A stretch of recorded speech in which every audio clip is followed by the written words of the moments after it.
Hello guys, નમસ્કાર, જય માતાજી મિત્રો, જય જહુમાં. તો આપણે સવાર થઈ જશે, ઉઠી જઈએ છીએ, બ્રશ કરીને છીએ અને આપણા જલ્દી લુગડો વાળવાનું કોમ ચાલુ છે.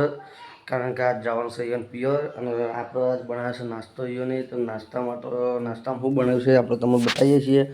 તો પહેલાં તો ઘીવાળી રોટલી છે, બીજી શેનું શાક કર્યું આપણે તમને બતાવીએ. હા, લીલા ચણાની તો રંગત જુઓ. હા તો મિત્રો લીલા ચણા બનેલો છે. એવા લીલા ચણા જેવા બનાવી એ ટેસ્ટ કરવો પડશે. પછી આપણો કરીને છે દર્શન માં ચોમણ માતાના. તો જય ચોમણ માતા કોમેન્ટમાં લખજો. તમારો બધાનો ધારેલો કામ પૂરો થાય ભાઈ. કારણ કે આપણું દેવળ એક જ છે, એક કુળની દેવી ચોમણ માતા, અને બીજું છે આપણું રજવાડું વિશેથી અને મસૂણી વીર અને ગોગા મહારાજ પૂર્વજ. ત્રીજું આપણું જે સાચું ઘરેણું મળ્યું છે એ આપણું દાણોદના ગોદરાની જહુ માતા. આપણે બીજો દુનિયાની અંદર બધા ફરીએ પણ આપણા ઘરના દેવી દેવતાને નમીને જ નીકળીએ ભાઈ. કારણ કે નમવું જરૂર છે.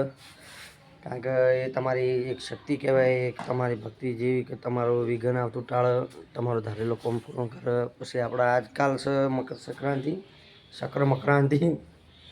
તો મિત્રો ઉત્તરાયણ આવે છે. તો ઉત્તરાયણના નિમિત્તે તમને કોઈક કહેવું છે આપણે તમારે ધાબા પર જઈને જ કહીએ. છોડો બન્યા રહો અમારા બ્લોગની અંદર. તો જો મિત્રો આપણે ચડી જઈએ ધાબા પર આવી ગયા છીએ, પણ આપણે તો હવે ધાબા પર કોઈ ચીજ પતંગ ચોઈ શકતા નહીં. જો આ વખતની ઉત્તરાયણ મિત્રો બહુ ભારે એટલે બહુ ભારે છે બધો માટે. કારણ કે કોઈકનું કાકા કુટુંબમાં કોઈક મરી ગયું, તો કોઈકનું મોમાં મોહાળમાં વાંચી મહામાં મરી ગયેલું.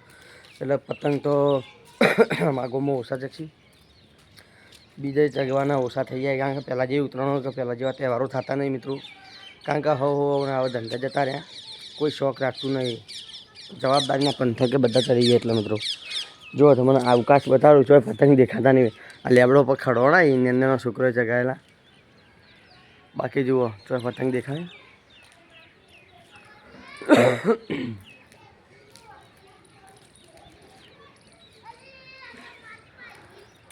તો મિત્રો આ શું આપણે અવકાશ કે ધાબો પર અને બીજે ચોય પતંગ દેખાતા નહીં.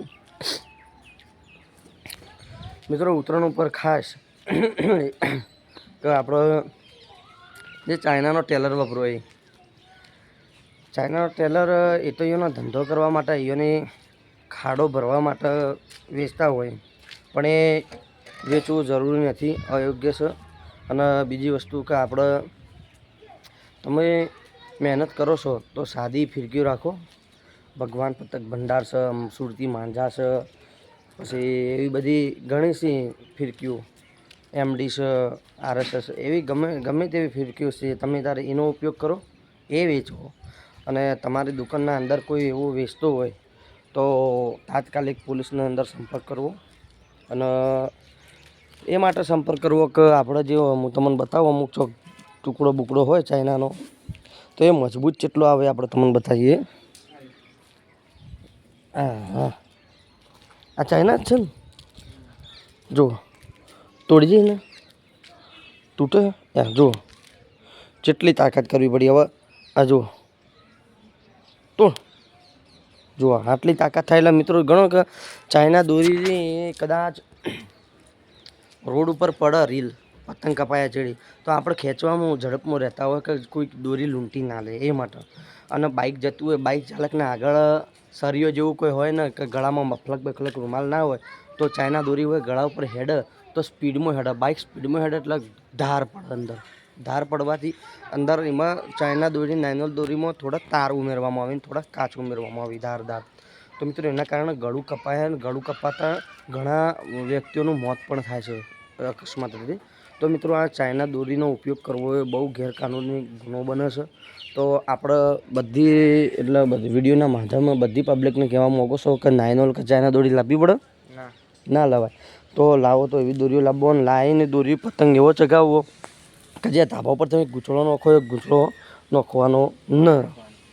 તો મિત્રો અમે જઈએ છીએ બીજા ધાબા પર જઈને તમે બતાવીએ ધાબુ જેવું સાફ કર્યું.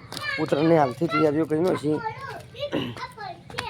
પણ મિત્રો એક બીજી વસ્તુ કે જે નાનો છોકરો પતંગ લૂંટવા માટે લોખંડની સિલારીનો ઉપયોગ કરી, લોખંડના હારિયાનો ઉપયોગ કરી સક્સેસ કરવો જરૂરી નથી. કારણ કે વહોડું હોય તો ચાલે, પણ એવું આપણે પતંગ લૂંટવું હોય જરૂરી નથી. પતંગ લૂંટવાય ના કરતાં ચગાવવો સારો. કારણ કે તમારા વાયર હોય, લાઈન ચાલતી હોય તેમાં કરંટ લાગી શકે છે. ડીપી પર ચડવાનું પતંગ લેવા માટે પછી પતંગ શું કરાવો ભાઈ? મારી નાખાવ. હા જુઓ ભાઈ. તો મિત્રો બીજા ધાબા પર જવાનું આપણે બંધ રાખ્યું, કારણ કે એ ધાબા પર કોઠાનો સીધા હાલ તો આપણે કોઈને કોઈ કહેવાય ને, કારણ કે ઉત્તરાયણ છે અને ઝઘડો થાય ના કરે. આપણા સલામો સારા. તો જે ઉત્તરાયણ ઉપર પતંગ લૂંટવા જોઈએ છે તો મિત્રો સાવચેતી રાખવી. નાના છોકરાઓની બહુ સાવચેતી રાખવાની, કારણ કે 5 રૂપિયાનો અને 2 રૂપિયાનો પતંગ માટે છોકરો બહુ રફતાર પકડી દી, આમ બાઇક દોડતું ને એમ દોડી અને અકસ્માત થઈ શકે છે. બાઇકોનો કે ગાડીઓના આગળ ઈસકાઈ જાય એવું અકસ્માત પણ થઈ શકે. તો પોતાના છોકરોને તમારે શીખવાડવા નહીં કે ભાઈ પતંગ ના લૂંટો. ચગાવવામાં મજા નહીં આવતી, એવી લૂંટવામાં મજા આવે. મને ખબર અમે ઘણા લૂંટેલા, પણ અમે ઘણું એટલું બધું જોયેલું છે. અમારે હોમી સાથે કંઈ એક્સિડન્ટ થતા જોયેલા. કાલ જ નહીં વાત છે, કાલ અમે નોકરી પરથી જતા હતા, હું અને આપણું બાજુનું ગામ રહ્યું વરસડાના ગામના અંદર જ એન્ટ્રી થતો જ મારા એક નાનું છોકરું બાઇકોમાં આવી જાત, પણ આપણે સાવચેતીથી રાગે હતા એટલે બચી જીધું છોકરું. તો મિત્રો બહુ કાળજી રાખવી અને કાળજીપૂર્વક પતંગ ચગાવવો. અને તમને અમારા આવા વ્લોગ ગમતા હોય તો લાઇક, શેર અને સબસ્ક્રાઈબ કરજો. જય માતાજી મિત્રો.